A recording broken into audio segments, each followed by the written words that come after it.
Welcome to the Future is Borderless podcast with David Nilsson. We feature top entrepreneurs and thought leaders from around the world, those who bring a global mindset and a unique perspective to their life and business. Now, let's get started with the show. Hi, I'm David Nilsson, and thanks for listening to The Future is Borderless. I am the host of the show, and here we connect with amazing entrepreneurs and thought leaders from around the world who have what I call a borderless mindset. And I invite them on so that they can, sort of help bring visibility to new ideas, innovations, and even best practices, things that can be applied to both your personal and professional life, and all of which should help us grow in a rapidly changing world. Now, this episode is brought to you by Doxa Talent. Doxa Talent helps business leaders to find full-time, dedicated, highly skilled workers from around the world. And this includes everything from accountants, executive assistants, sales development reps, software engineers, and many other roles. And as a result of building an offshore capability, companies can scale faster, increase margin, and improve culture. To learn more about Doxa, visit doxatalent.com. All right. Well, I generally interview people who I'm far less familiar with and outside of our businesses. However, today I've invited Lauren Hoover onto the show. Now, Lauren is a co-founder and chief of staff at Doxa. Before Doxa, she was the chief of staff at Guidant Financial, which has helped about 30,000 entrepreneurs find capital to start or buy a business. Early in her career, Lauren was the deputy chief of staff for the head of the Ways and Means Committee in the House of Representatives. So she is a powerhouse and world-class in bringing out the best in leaders. I should also note that she studied business management, marketing, and related support services at Kansas State University. Go Wildcats. So Lauren, welcome to the show. Hi, it's great to be here. All right. So this should be a lot of fun. Obviously we work together. So, I'm hoping we'll just have sort of a good conversation. When I did the introduction, I read the sponsorship message. Doxa Talent is obviously our sponsor. And in Doxa, we help leaders find offshore talent. And as a result, we help them scale faster and increase margin. And I talked about all the different roles. There's lots of those that we help people fill, from social media managers to attorneys and even marketing automation specialists. But you helped build a very specific competency inside of Doxa around virtual assistants or VAs. And I remember the day that you said that you wanted to build that program. For me, it was a no-brainer. But VAs might be the most overused term I can think of in outsourcing. So I wonder if you could just start by sharing a little bit about, in our nomenclature, what is a virtual assistant or VA, and why did you want to build this capability with us? Yeah, that's a great question. So, we really think about VA. I think a lot of people think it's some sort of unicorn role. And I think that can, set you up for disappointment if you don't have the right expectations. And so we really think about a VA as, a couple different things. This is someone who can, help you manage an inbox and calendar management. They need to be able to do some light sales development, maybe some marketing assistant. This is someone who can support an executive in, travel booking, expense reimbursements, things like that. A little bit of social media. We like to think about it as, some light content creation, a little bit of customer service in their background, as well as somebody who can probably, manage data, documents, processes, research, things like that. So we think about it a little bit more defined in those types of terms. But really it's somebody who can, you can take things and delegate to them. That's the number one thing that we're looking for. Yeah, it's funny. I think anybody that I won't even say owns a business. I think it's just leaders in general, right? There's so many things that they're responsible for, and it's easy to get mired in the details and not really focus on the things that are most important. Those random tasks that come up, and the VAs, at least in our experience together, are really great at sort of taking those things off their plate and allowing them to focus on the things that they need to be doing that are going to advance the ball faster down the field, for lack of a better term. Right. And it's different for everybody. It's not prescriptive. You might need somebody who can manage 90% of X and 10% of Y. So we like to think about it more as, holistically looking at what somebody needs, not just, plugging somebody with a certain set of capabilities into that role. Yeah. Can you maybe speak to, in your bio, I talked a little bit about how early in your career, you started as the deputy chief of staff for the head of the Ways and Means Committee in Washington, D.C. That had to have been an intense role. And then, of course, moved into corporate America at Guidant. Can you talk a little bit about that experience and sort of how that's prepared you to sort of, build this program and really identify best-in-class talent? Definitely. So I did. I started in Congress right out of college, and I like to think of that as sort of baptism by fire entering the workforce because it was so intense on all fronts. And, really, I started out as our staff assistant. So I joined a congressional office, my congressional office, and I was the staff assistant. And after a couple months of doing that, I think maybe 4 or 5 months, I decided I was ready to move on from, talking to constituents and answering phone calls and things like that. And at the time, there's a couple different tracks you can take in a congressional office. It's, either sort of the legislative path or, a leadership path. And I sort of looked around at our office and said, well, there's probably not going to be a legislative opportunity here. I don't see any of my coworkers moving out of these roles. And so what does that look like for me? And so really sort of opportunistically, just because I was, bored in my role at the time, I looked to the role of a scheduler. And so we had a scheduler in the office. She basically ran the office. She managed the congresswoman's time, things like that. And she happened to be departing. And so I just looked at that role and thought, well, this is my opportunity. I have to take what I can get. And, this is what's in front of me. And so I sort of somehow managed to talk myself into that role with 5 months of experience in the workforce. And it was a really natural fit for me. It's sort of, managing the office and managing, really important things in a strategic way felt like a natural fit for me. And so that was sort of a big aha moment for me when I realized that this is a different path that I could take that was really aligned with, my skills and my natural abilities and things like that. And so, I grew in that role from sort of her scheduler, or as we would call it, an executive assistant in corporate America, to our director of finance and operations, our deputy chief of staff.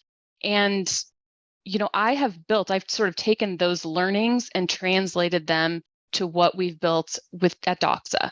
And that is this ability to grow from that staff assistant, administrative assistant, whatever you want to call it, grow from that role to more of a senior leadership position with an organization or an executive or the government, whatever you want to call it. And that's sort of how I've built the foundations of our program.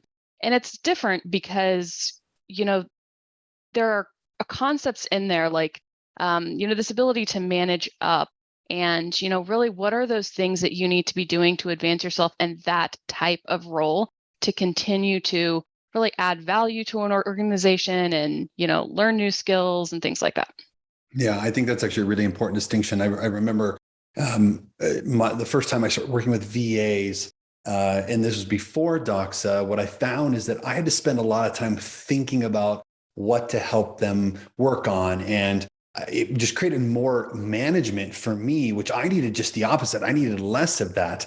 And so I think it's just an important distinction to bring up your background there because, when you say scheduler, some people won't actually know what that means, but this is not a receptionist who is taking orders from people that are inbound, that are calling inbound, but rather managing this person's calendar, making sure they know where they need to be, what they need to be working on, who they need to talk to.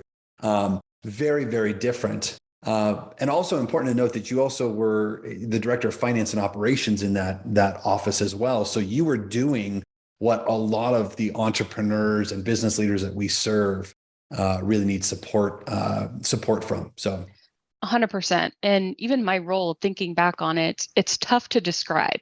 I was involved in literally everything from, like you said, managing our budget, operating our office, having input on legislation, writing press releases occasionally. I was meeting with key people, Fortune 500 CEOs and things like that. In addition to, like you said, literally managing the congresswoman's life. And so, that's a lot of responsibility. I can't tell you how many times I heard her tell people, oh, I don't know about that. You have to talk to Lauren. That's above my pay grade. And obviously it wasn't above her pay grade, but you understand the sentiment. And so it was an enormous opportunity for me to take on such a role and at such a young age and, learn so much from that and translate it to what we're seeing today.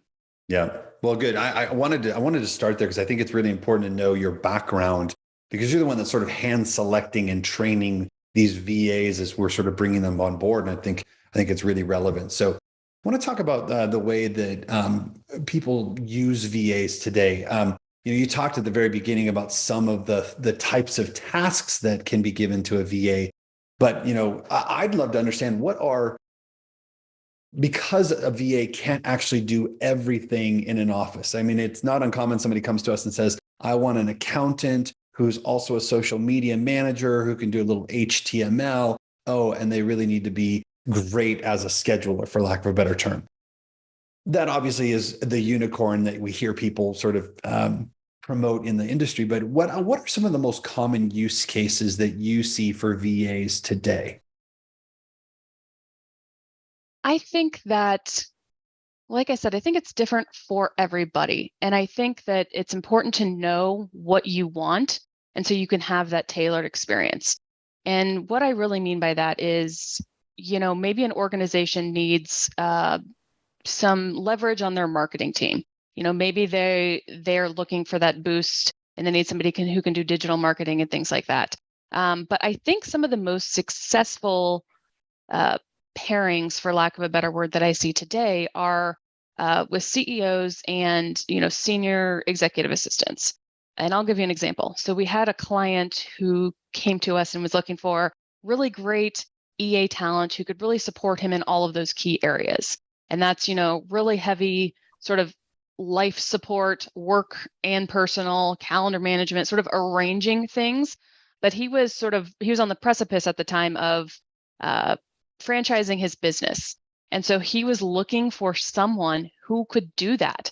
And so what we did is we found someone who matched his profile, somebody who was truly capable of doing some of these things, of being a really strategic partner, of taking huge things off of his plate so he could focus in other areas.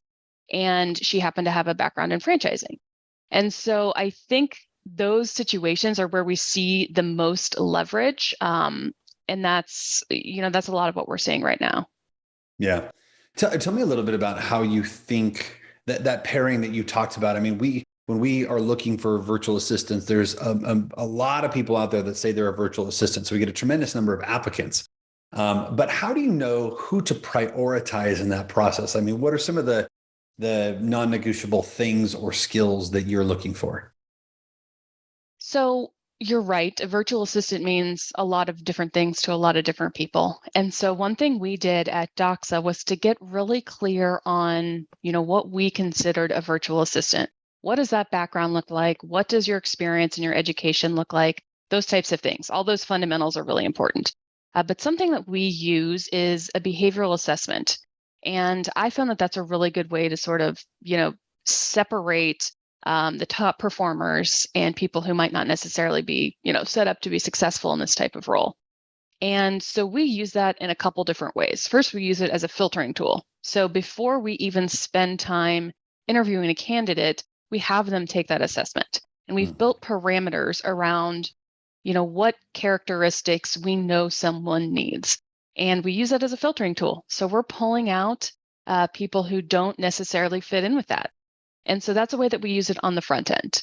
And we also use it, just really to pinpoint if an individual's naturally set up to be, proactive, if they have an attention to detail, they have a strong follow through, do they have an ability to think logically and rationally, things like that. And so that helps us, identify who we know can really perform well in this type of role. And the last way that we use it is really more of a matchmaking tool. And that is, when we have a client come to us, we also have them take this assessment so we can understand, how they naturally work, who they naturally are, and we can make a really intelligent pairing for them. And I think that third area, sort of cascades in terms of importance, but that third one, when we're really using it as a matchmaking tool, is where we see a lot of success. Yeah, let me go back actually and just reiterate a couple things. So you were saying that, if you get 100 resumes, let's say today, you ask them to take the assessment. The assessment takes like 10 minutes and they can Right. take it in their native language, which most of them it's English, but a lot of them are native Tagalog speakers or so on. If they're not willing to invest 10 minutes, they may not be that serious about the role. But if they do, and we find the skill set that we need, then that's sort of the mode that moves in the next stage. But the third one is actually really critical. And I'll just use myself as an example. So in this behavioral assessment, what you'll find is I'm a pretty extreme personality, but attention to detail is not necessarily a great strength. It's something I can do, but it takes a lot of energy for me to be able to do that. So, if Lauren, you're working with me and you were looking to find someone to support me, you'd be looking for somebody who has that real extreme attention to detail, but also enough drive that they can keep up. Is that right? Right. Yeah. Exactly. Yeah. Yeah. So that's just an example for those of you that are listening. And I'll just make an offer for those of you that are listening to podcasts right now. If you're interested in understanding a little bit more about your own personal profile, would be happy to run that so you sort of get a sense for what the sort of perfect VA might look like and complement to you. Okay, so Lauren, let's pretend we've gone through the process. You've found a good applicant, and that person matches really well with a particular client. Is there something that you think is critical? Maybe something that you do with your clients to ensure that the VA is successful long term, that match actually works from the get go? Yeah, that's a great question. I think, when we have to look at holistically in terms of, who this candidate is, what their background is, their experience, and also where they want to grow or where they want to go in their future. And a big part of that is making sure that we're hiring people who want to learn and grow with an organization. We're very, very upfront about the fact that, we think of this as a long-term career for you to learn and grow in your role and continue to add value in different ways. And so I think when we present it that way, it sort of attracts the right talent to us in the first place. But like you alluded to, matching people in the right way in that behavioral assessment, I think that is a really good foundation to start with. But things that we prioritize in our training process are things, beyond tools and software. We focus on a lot of character building, how to build trust with someone in a virtual world, how to really set yourself up to build that type of relationship. And also things like, how to be a leader assistant, how to master the art of managing up. And I think that, when you train somebody in that area, if they're naturally capable of it, they're going to, continue to find ways to add to that relationship, and they're going to improve on the skills that they need to get there. And so I think that's a little bit of a differentiator that helps set our, pairings up for better success long term. Yeah, I love this. I see there's a lot of VA companies out there, and what they actually sell is not to get people excited about it is they don't actually talk really about the VA, but they talk about all these tools and widgets that people can use that get them excited. It's like selling all the sizzle without the steak. So I love that you've sort of developed this character building, managing up skills that will help them be successful long term, because there's always going to be the next tool. Speaking of which, when you think about the tools and sort of things that people are learning as they're working with other CEOs, can you talk a little bit about how you help people sort of share what they're learning along the journey within the Doxa's EA program? You mean with our VIP assistants?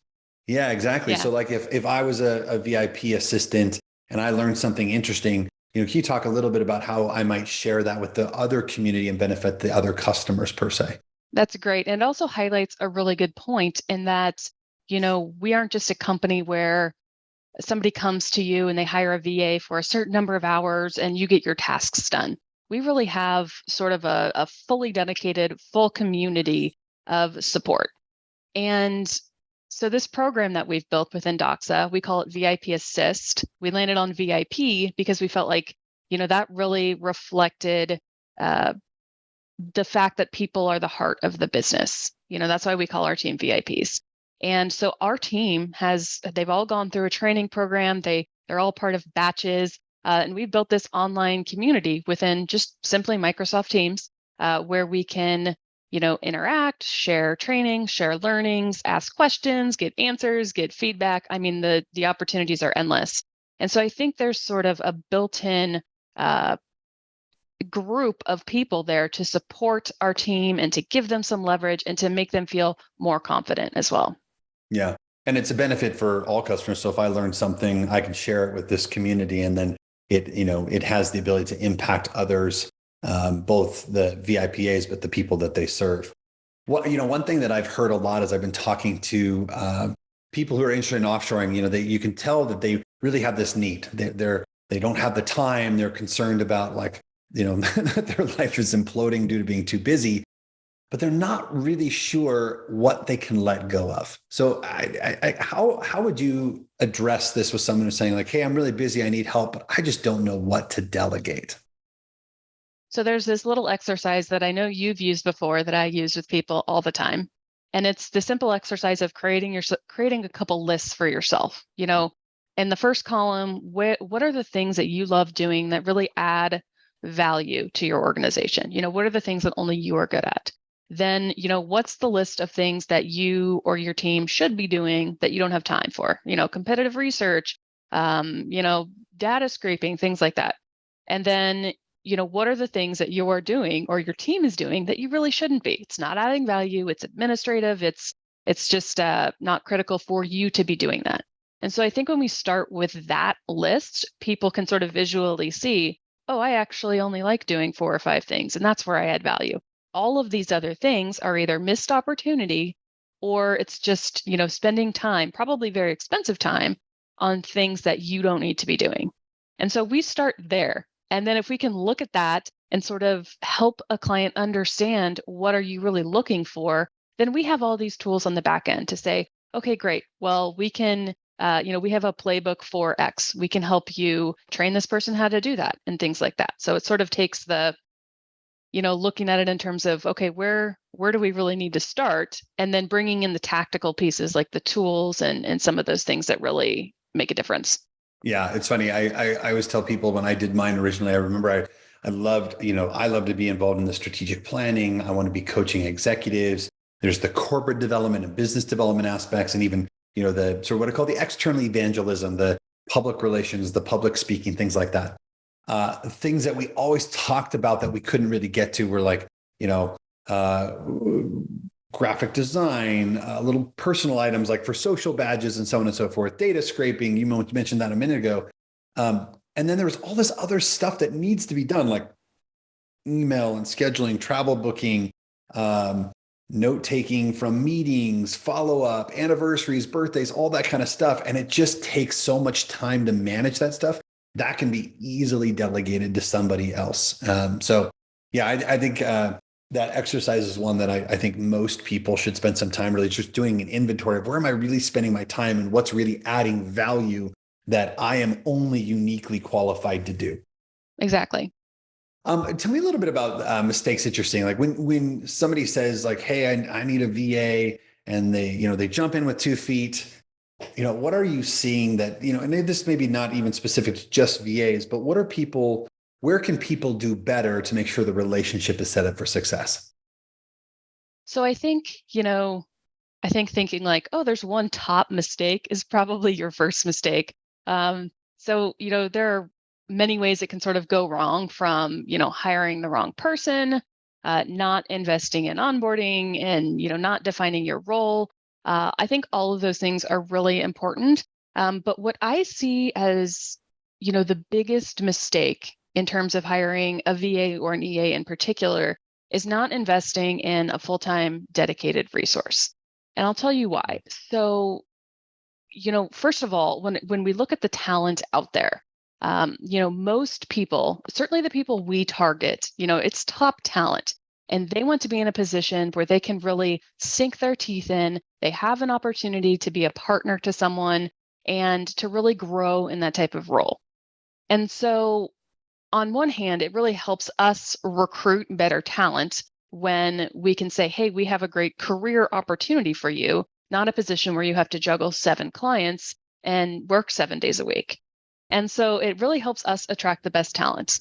And, on the freelancing side, say you're not even just freelancing, say you're looking for a VA, and, you can either go the freelancing route, try to find someone yourself, or if you work with a company, a lot of them do have most of their team members work on a fractional basis. And so whether that's, a client who's buying a certain number of hours of work per month or a part-time resource, the bottom line is that when someone is juggling multiple clients, you're never going to be the priority.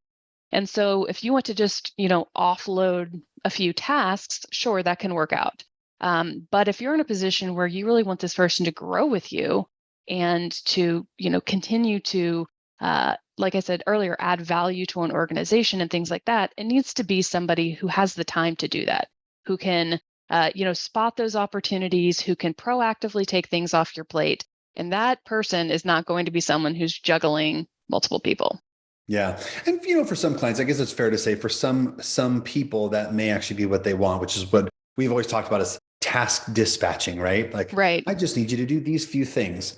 But, the reality is that when someone is, this is how VA companies improve their margin, right? Is they sell batches of hours that you're likely to underutilize because it's not a full-time resource. And where we've seen great success, I've seen this.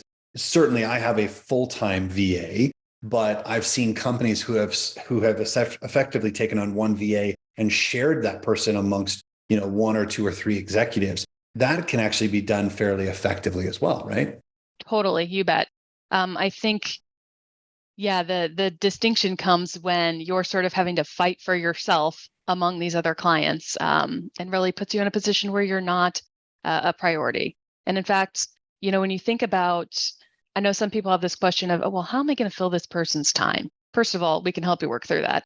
But second of all, that's the first thing that I ask our candidates in an interview is, what are you going to do if you find yourself having free time? And so when you start at that point and people can articulate that, then okay, this is a person who's going to start with a company and, maybe they have a little free time. They realize, oh, Joan in accounting is drowning. I have experience there. Maybe I can throw my hat in, help her with a project, things like that. So that's really what we're looking for. Yeah. I just realized a few minutes ago that you've used the term EA and VA, and we haven't really talked about that. I think in the world of outsourcing or offshoring, people say virtual assistant as if it's the catch-all for everything. But you actually have designed some tiers inside the program. Will you speak to that for just a second? I have actually, under sort of the VIP Assist banner. We like to think about it in a couple different ways, actually.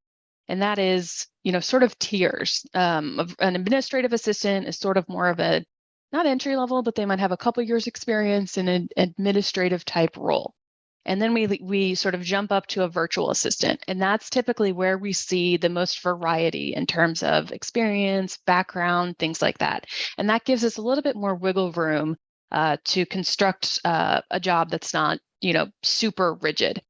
And then, we think of it in terms of our EAs. And so these are more senior professionals who have had demonstrated experience working for an executive. And so, there's a little bit of distinction in between there. And that, say you're, an entrepreneur, a virtual assistant might be right for you because you need help with a little bit of email management and calendar management and a little bit of social media design. And maybe they can help you with some invoicing and sort of, picking and choosing from a little bit of those different areas. But 3 years down the line, you're going to want more of a senior executive assistant who can really be an extension of you and, be a part of those projects and making those decisions and things like that. So we sort of have built a path within our program to help people grow into those roles. Yeah, that's great. So let me actually say that back because we've never really talked about it in this regard, but the administrative assistant, fair to say this is really a focused administrative professional, really back office, think about that. The virtual assistant is sort of like the Swiss Army knife. And I think that's why you said, hey, look, for our entrepreneur clients, their chief cook and bottle washer, they need support across a lot of different disciplines.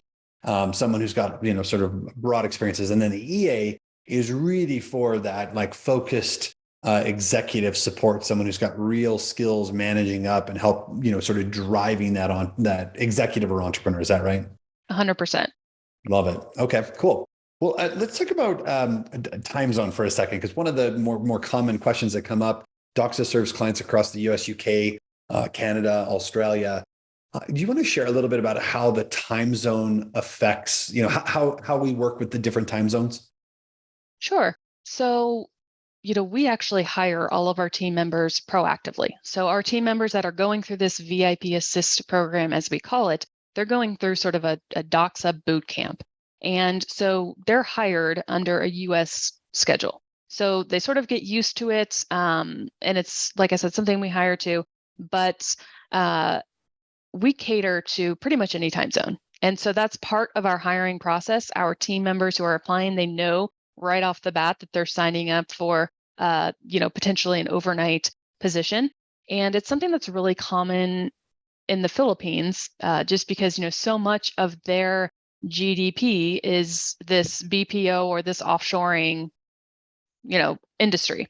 And so it's really common for people to work at night shift.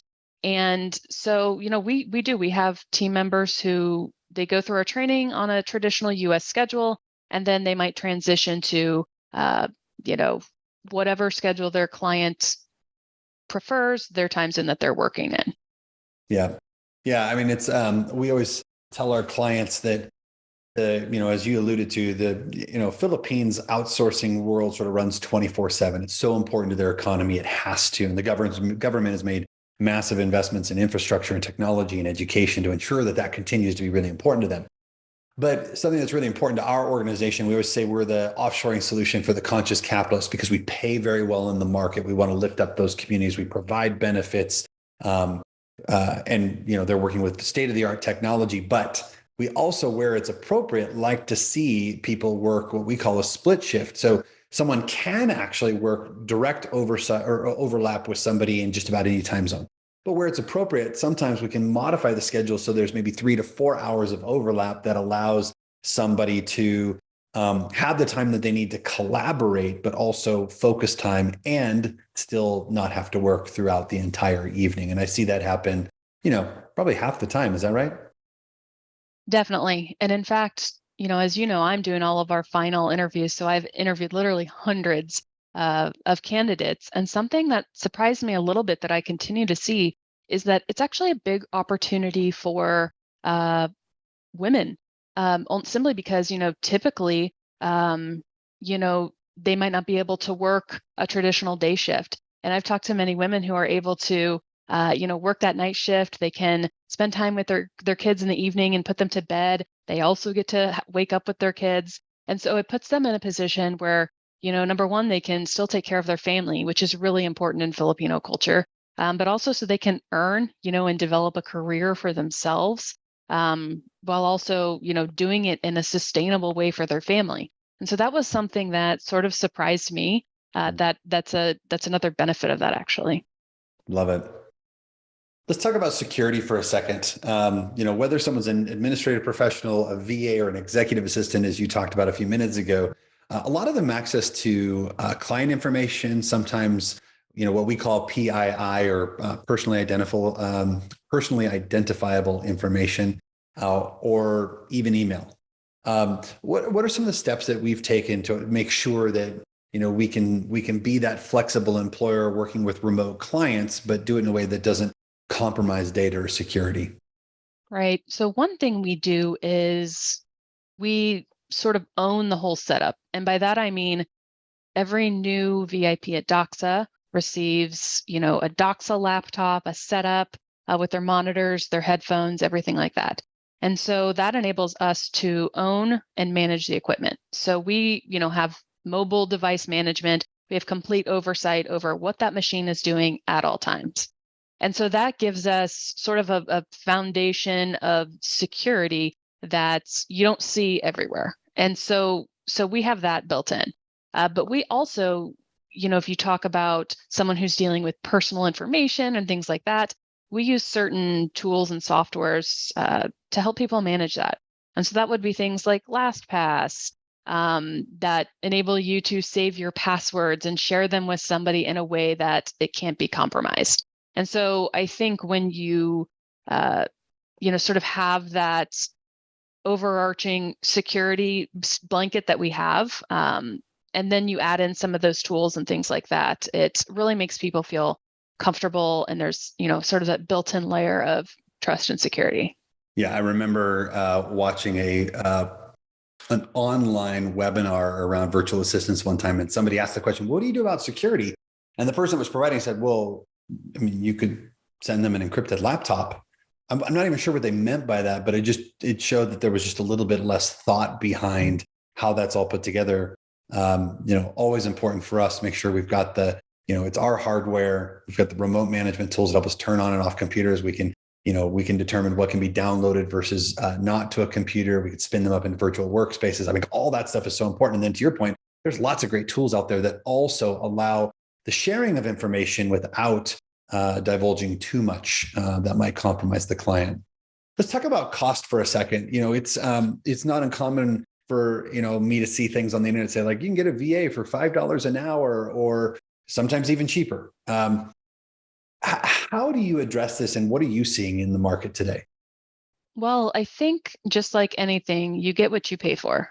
And if you're paying someone $5 an hour to be your VA, you're giving up a lot.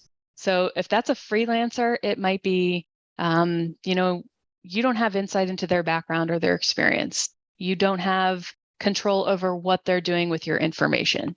You don't have,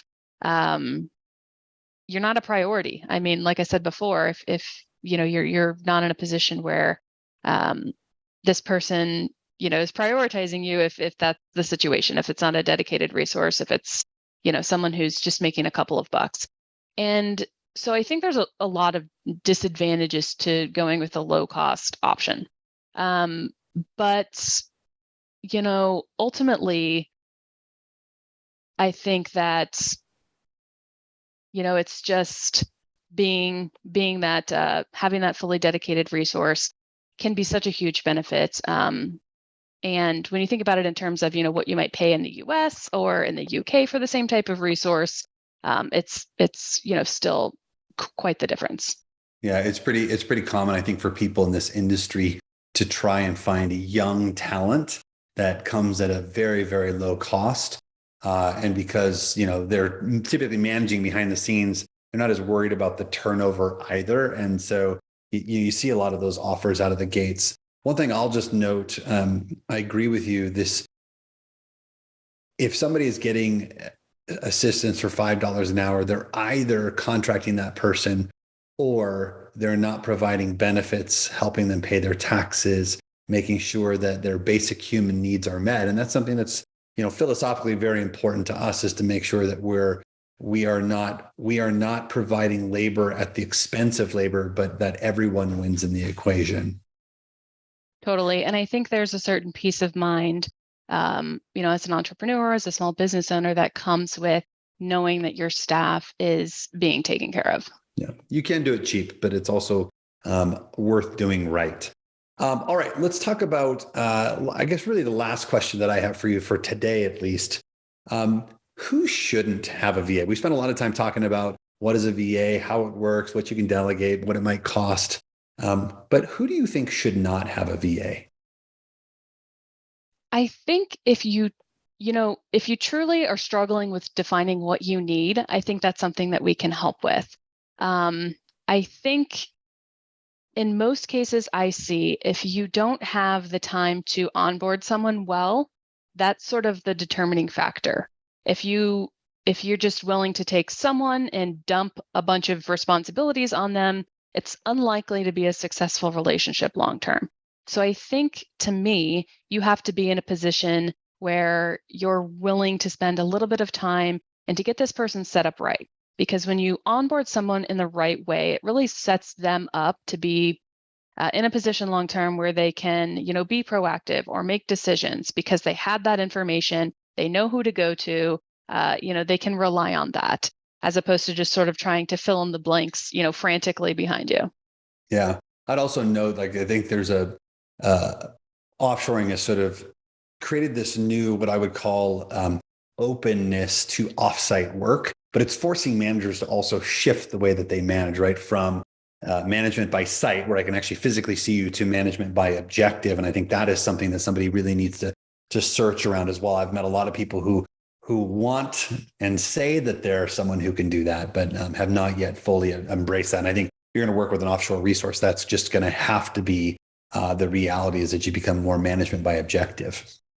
So let's talk about just the current state of what I would call the environment today. As more and more companies have shifted towards offsite work, and this talent shortage that is now literally infecting every business owner I talk to. People are sort of more open to these offshoring alternatives, and it's giving the industry a nice boost. But what would you tell anyone who is thinking about offshoring or getting a virtual assistant, but has just not taken the leap yet? I think that it's important to do your research. And that's what I always tell people, to understand what's out there, how that might match up to what you're actually looking for, before you go down that path.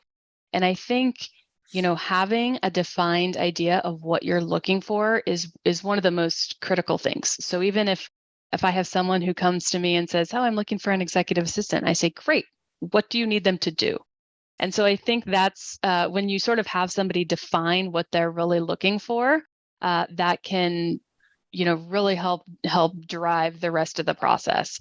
And so if somebody, if somebody doesn't know what they're looking for, I think helping them to define what that looks like and then what it could look like, in terms of talent. I think that's what I would tell somebody who is starting to go down this path. I love it. Yeah, I think so many people, they hear about the VA and they think, "Oh, that sounds great." So they've now identified a solution and go in search of a problem. But really, the idea is to get clear on what's the real root need, and then we can help them solve for that. Exactly. And let us do the work for you. You don't need to get to that end solution. You need to get to the point where you know what you need, what leverage can we bring to you? What do you need help with? And we'll fill in the blanks. We'll tell you, what kind of talent we have, what their backgrounds are like, why we target certain types of people, and what all of that looks like on the back end. Awesome. Well, we'll leave it there. We've been talking to Lauren Hoover, co-founder and chief of staff at Doxa Talent. Lauren, if people want to learn more about you and the VA program that you've helped to develop, where can they go?